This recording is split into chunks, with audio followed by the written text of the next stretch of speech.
Hey everybody, welcome to the Ask Nicole weekly live stream where I, Nicole, ask myself questions and when I can't answer them, I bring on special guests who can. So I'm joined today by Shane Perry. Shane, I'm gonna let you kind of introduce yourself and give people a little bit of your background if you don't mind. Sure.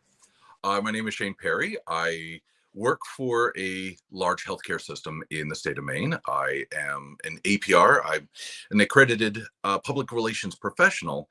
And I moved from the PR side of things over to the digital content side. So I serve as a digital content strategist for the healthcare system. And I tend to tackle more of our problems for our digital content more from the mindset of a communicator working with different stakeholders, whether internal or external. So how our patients are navigating to our content, as well as how our doctors are able to share their information out. Awesome.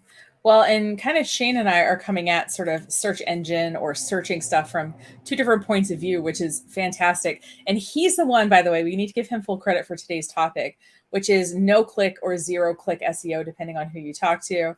And I didn't know this was a thing or even what this was until I really thought about it. And basically, when we do searches and we don't really think about this, sometimes we just get the answer without having to click on anything.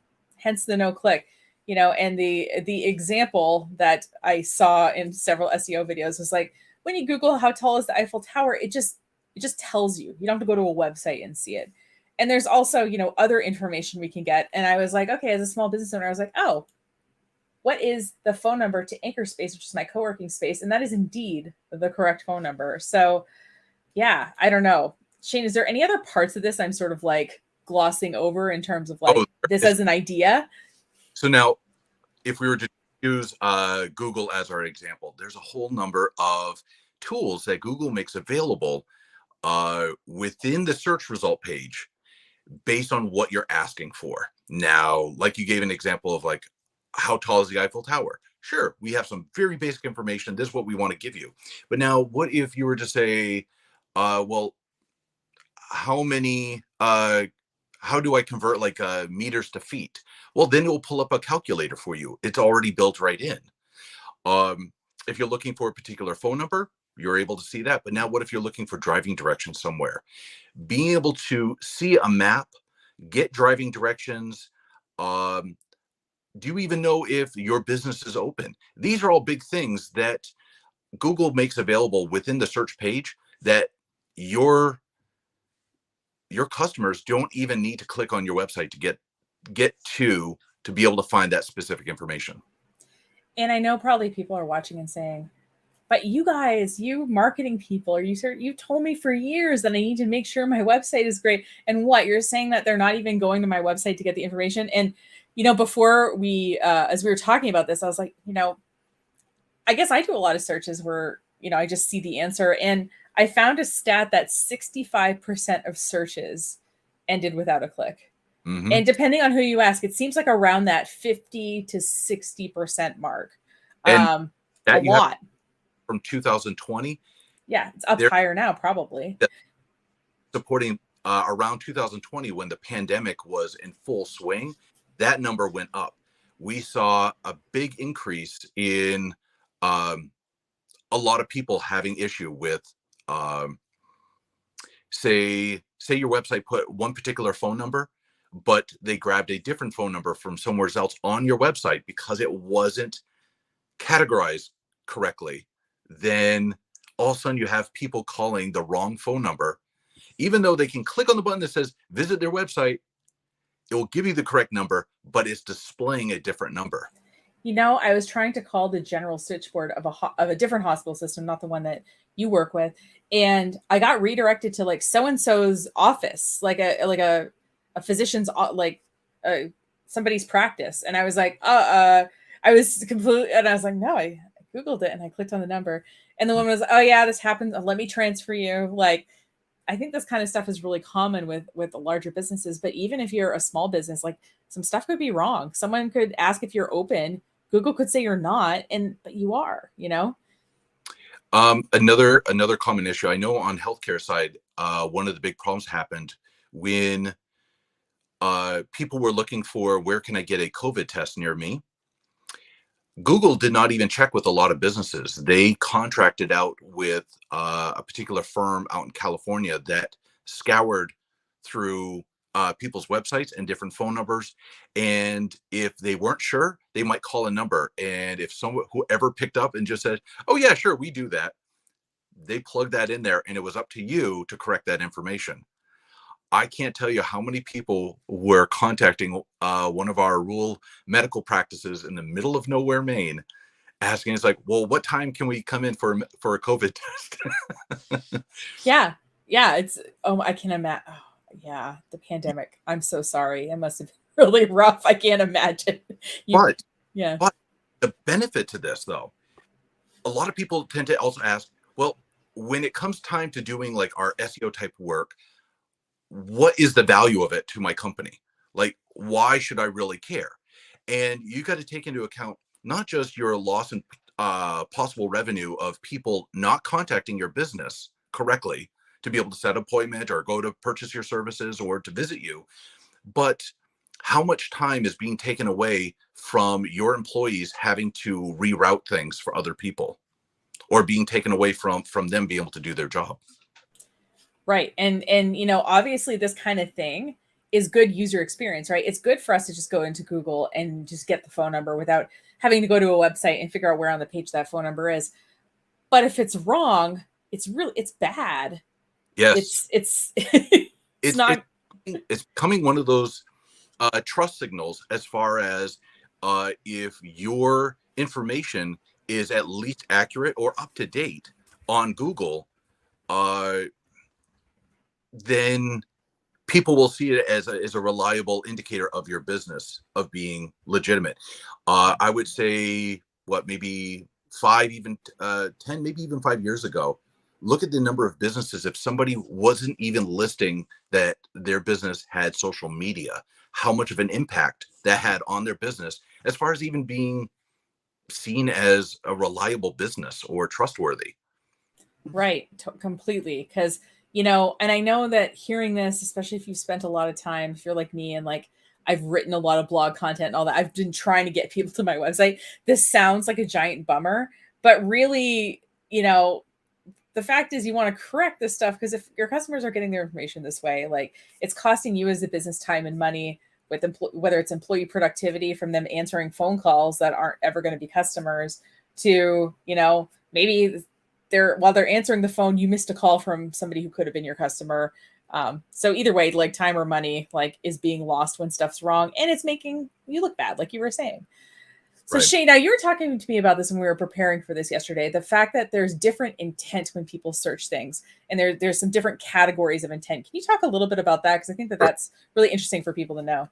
So I learned about this. I use a tool called SEMrush, and that's SEMrush, and they will look at when you're pulling up all the different keywords that people are doing a search for. They will categorize them based on if it's for informational, transactional, commercial, or navigation.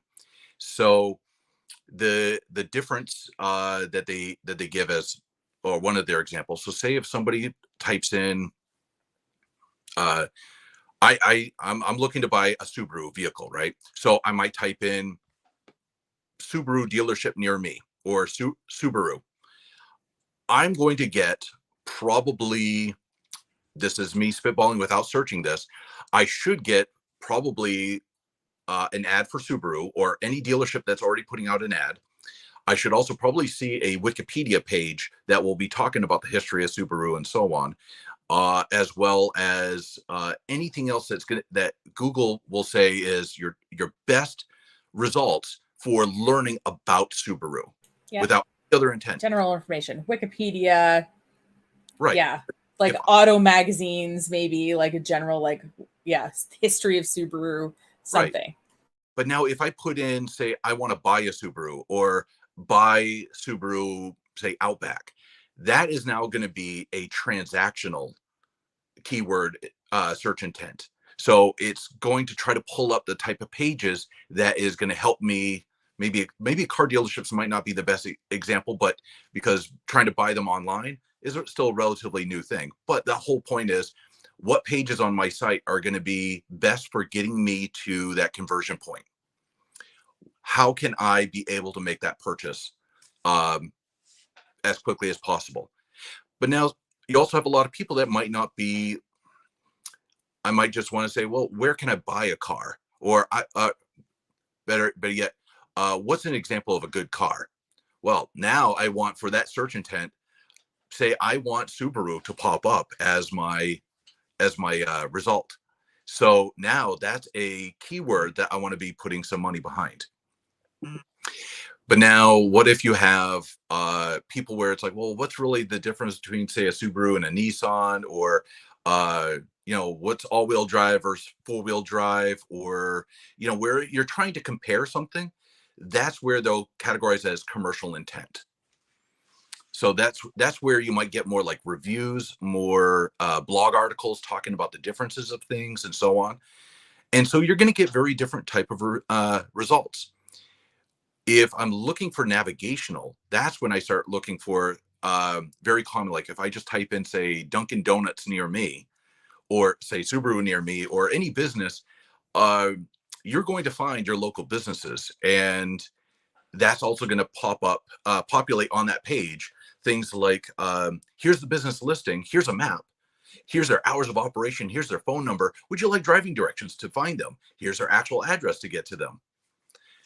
These are all search results that are going to show up on the page that you do not need to click on that site, on any of those links to actually get to their site.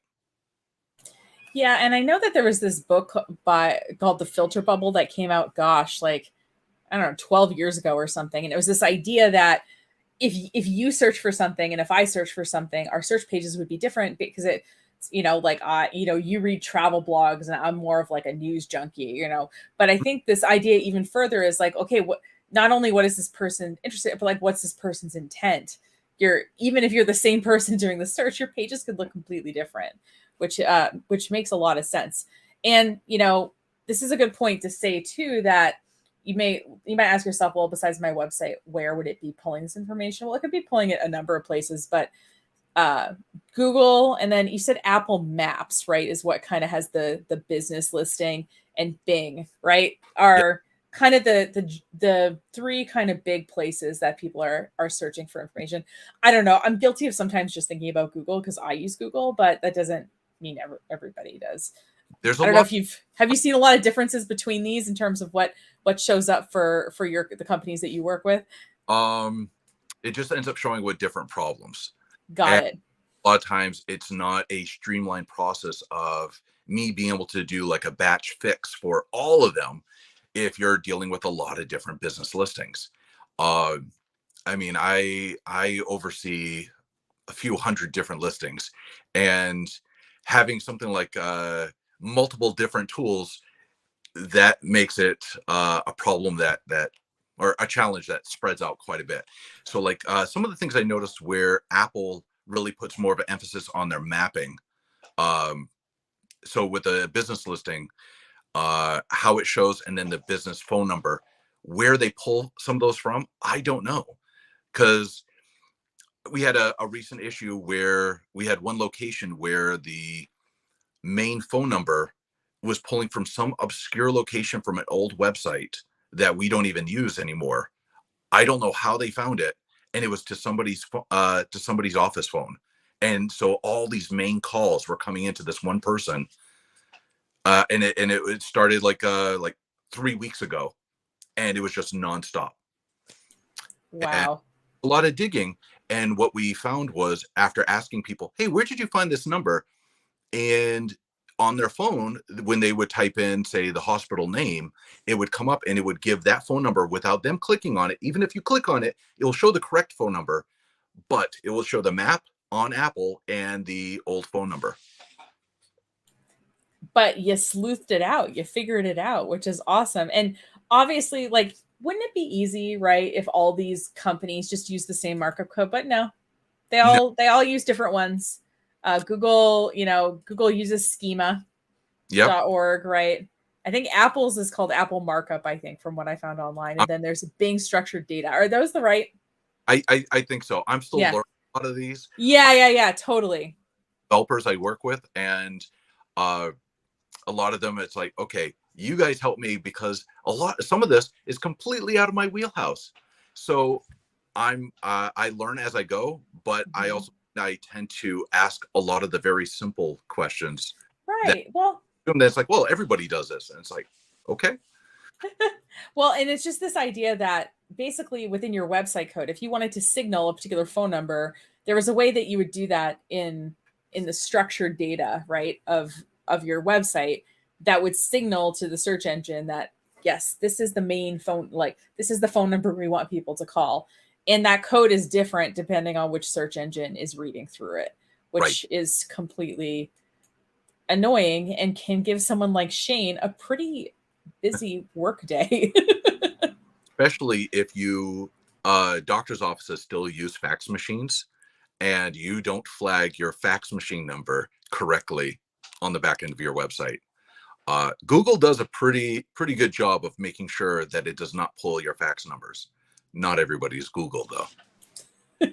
I know. We've all done that where we called a phone number and then you got the, right in your ear. Oh, yeah, the worst. And then you're like, okay, this must be close because it's the fax number, but where is it pulling this information from so I can go get the real one? Oh, Now you mentioned like the whole idea of like, well, wouldn't it be great if they all used kind of the same thing, or if anything, if they at least reached out to you and say, hey, here's all the actual businesses, here's how we can compile this information. I mean, you still have things like phone books. They're still out there, even though some people say, who uses a phone book? I can tell you right now, working in Maine, and you have communities that are so rural that the broadband reach is not there. So people still use their phone books because they don't have the access that you assume that a lot of other places do. But their model for how they collect their information is based on what they're able to pull from other people. And then that's what they make available. Google is not doing that. Or from what I can tell, they're pulling it from a lot of different places and kind of working it together and seeing what works. And then it's up to you to go in to correct it if you can. So you as a business person, you can go in and be able to see like, hey, do you own this business? Would you like to claim this business? Would you like to suggest an edit? These are all things that you can do, even if it's not your business. It could be somebody else's business. You can be able to suggest edits. I wish at some point that we get to be able to make those type of corrections on Google, Apple, or Bing, or what have you, to the level of what Wikipedia has in terms of uh, their contributors that correct information and how quickly they correct information. yeah. And one of my guilty pleasures, Shane, is I really like following like grifters and social media marketing scammers and stuff like that. So I was I was as we were preparing, like this week this happened. I follow this person on Reddit named Brittany Dawn. All you need to know is that she was a fitness influencer. She scammed a bunch of people and now she's pivoted hard to the Christian life. And so I somebody was pointing out that if you actually look up who her husband is, it says that he's a police officer when actually he was discharged from the police department he worked for almost 4 years ago. So like, and it's pulling from Wikipedia, this information. So, it's not just business listings. It could be pulling, like Shane said, from a super old version of the website or from a Wikipedia entry or something like that. So you got to be prepared to maybe find those places that maybe aren't the Google, or the other kinds of business listings you might have set up as a business, but are websites that have your information to see if you can get it corrected. Mm-hmm. And yeah, so in terms of like what, so people are watching this and they're like, oh, this is kind of an interesting topic. But like, what am I supposed to do about this, right? Like as a business owner. And maybe do you have some tips for people who maybe can't hire you full time to to help them out. Although maybe you would help them out. I'm not quite sure. I know you've got a full-time job and maybe you can't, but what are some tips that you would give to small business owners who think there might be issues with their information that's out there that is not that's not after a click? Gotcha. Well, most answers I usually get to me when I tell people, it's like, oh, there's something that I can do, but there's also something that you can do. And a lot of people say, it's like, oh, I don't really have time for it. I'm like, surprise, neither do I. But the reality of the matter is, people are going to talk about you whether you're part of the conversation or not. Your information is out there. Once you become a business, you are out there, and your business is going to be listed in a lot of different places, and it's going to be listed based on where your customers are having a conversation about you. So whether they're going to Bing, Apple, Google, what have you, or even different social media platforms, they're going to be engaging in there. So one of the first things that you can do, uh, without going into all the social media stuff and trying to at least lay claim to some of those things, but your business listings, you can be able to go in yourself and be able to lay claim. Say, yes, I am the owner of this. If you open up any type of business listing, uh, say you just do a Google search for, oh, give me any business, say like we'll put in Dunkin' Donuts, and you'll see different search results in, say, that business listing. And a lot of times, if you see the specific business, it'll give you the option: would you like to suggest an edit, or would you like to claim this business? Uh, you can claim that ownership, and then it'll go through the steps. They'll ask you to verify that business. If somebody already owns the business, even, and this has happened before, say one of your employees were trying to fix something and they claimed ownership of it and they're no longer an employee. Oh yes, I've dealt with that as well. But more often than not, not everybody owns all their own business listings. You can go in, do that, and then you go through the process of verifying. Now, say you have the wrong phone number. Well, how they're going to be able to verify you is based on that phone number. So the next option is, well, can we verify by email? If you don't have an email listed for your business, which a lot of businesses don't put an email address, then they're not going to be able to do that. They could send you a postcard to the mailing address that's on record.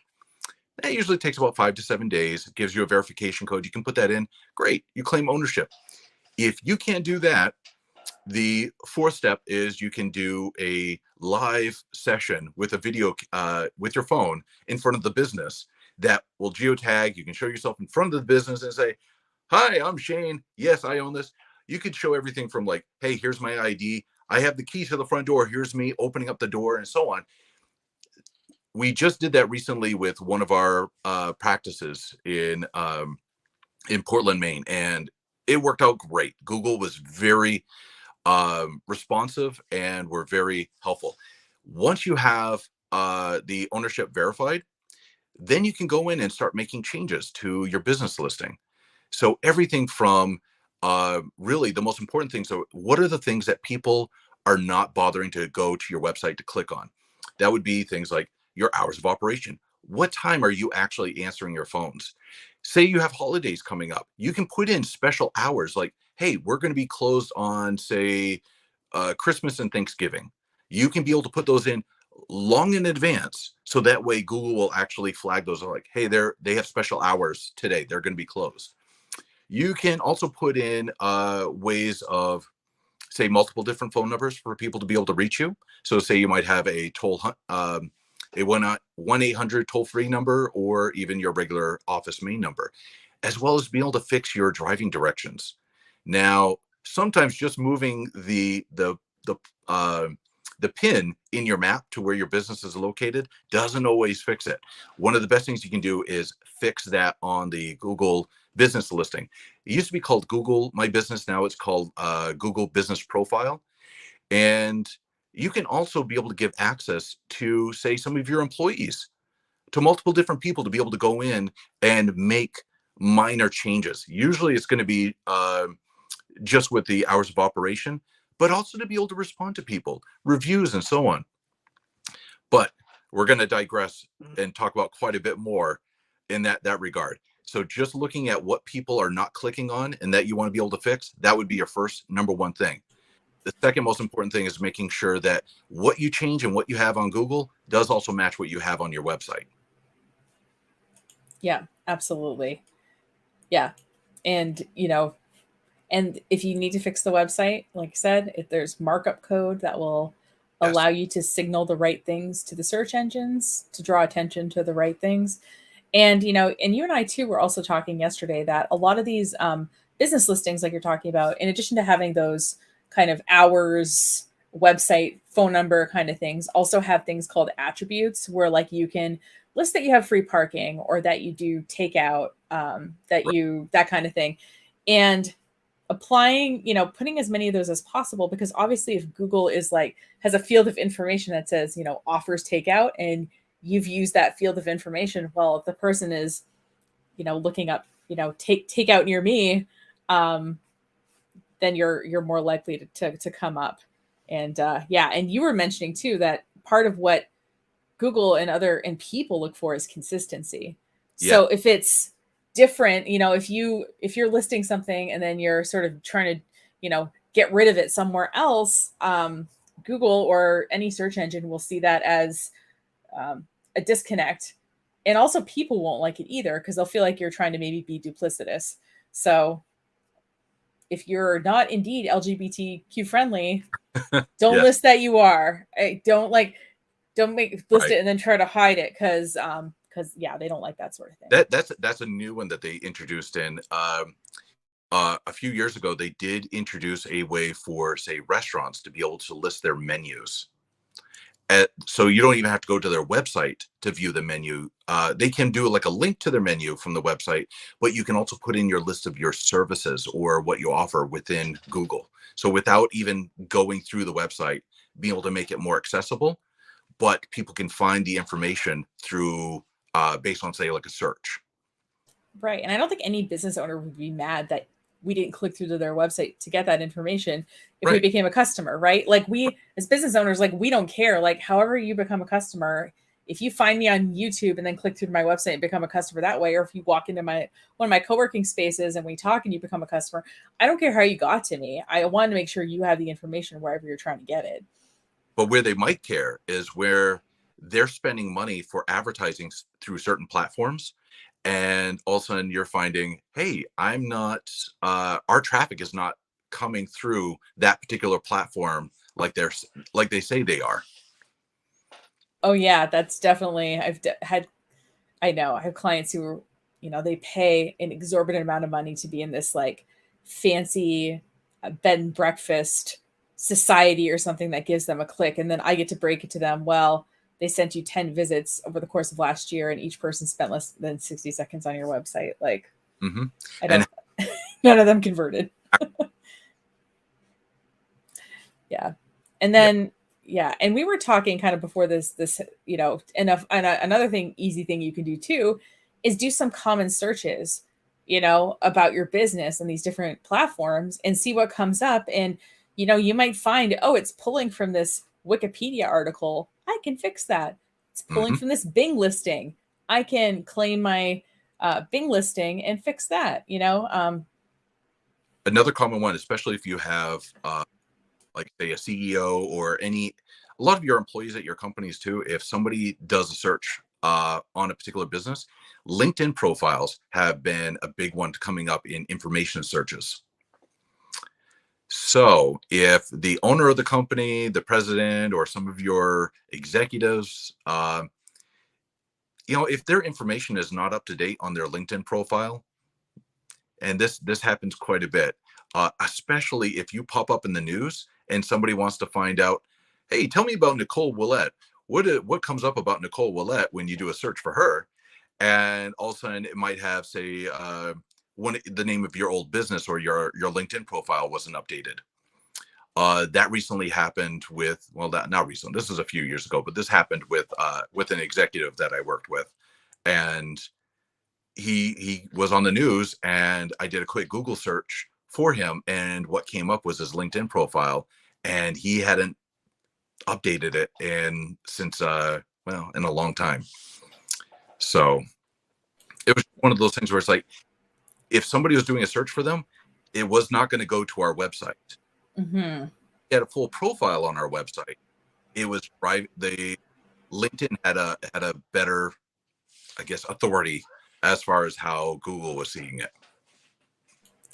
Yeah, and again, it's because it tried to match things and it didn't quite match up. So if you just make sure everything matches up, you're going to have a much better reputation, whether someone clicks through to your website or not. But I think, to me, if I was going to sort of summarize this, at first, like when you first brought up this topic to me, Shane, I thought it was kind of a bummer because I was like, "Oh, I've been trying to get people to my website for years, and oh, they're not even going to it. The majority of people searching for things are not even getting to my website." But I think that just because you're getting less direct traffic does not mean you have less opportunity as a business to be visible online. There's Absolutely spot on, because yeah, it's not that you're losing. Yeah, the opportunities have changed. What people are looking for when they're engaging with your website, they're expecting different. Um, I mean, just look at how much has changed, even with, say, uh, hotels and flights. When's the last time that you've booked a flight or booked a hotel room, having to call somebody directly to do everything? Look at how much that they're making available on their website, or even third-party tools for you to be able to engage with their business. And so that's changed. But the thing is, that's just those industries. But the expectation of what people can do with one, now they're starting to look at other businesses and saying, well, if I'm able to do this securely with my bank and or my hotel or my airlines, why can't I do it with my doctor's office? Or why can't I do that with your business? And the expectations are changing. And with those changing expectations are changes in opportunities of what you can be able to do. absolutely. Customers are looking. Yeah, that's great. So, Shane, if people, is there anything else that you want to say about this? I know this is an introduction to a topic and we could go for much longer, and maybe in a future broadcast we will, but is there anything else that you feel like if people were getting some basic information about this topic that they should know before we close out? I would just say there are a number of different businesses that are offering their services for helping you with your business listings. Beware, there's a lot of businesses that can do it. Some can do it well, some could be better, um, and some that are charging quite the premium for it.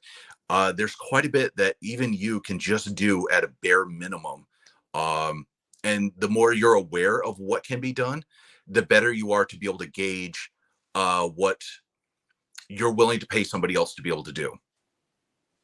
Absolutely. And if someone wants to reach out to me, or I don't want to volunteer Shane, but I'm happy to, if you have a, we're thinking of hiring this company to do this, I'm happy to give an opinion about that. Like I said, I'm not going to volunteer you to do that, but I'm more than happy to do that. So Shane, if people want to kind of learn more about you or follow what you're up to, what are some good places online they can do that? I would say LinkedIn and Twitter are probably the two best places to reach me at. Awesome. Great. Well, thanks so much for your time today. Appreciate it. Thank And you. yeah, and if people, if you have, there's some parts of this topic you want us to go more into, if there is certain things we said that you would like clarified in a future broadcast, feel free to leave a comment below wherever you're watching this video and I'm going to see it. Or if you're more shy, you can also use the contact form on my website, and love any suggestions. So appreciate it, and appreciate your time today, Shane. Thanks so much. Thank you, Nicole. All right. Have a good one, everyone. Take care. See you next week.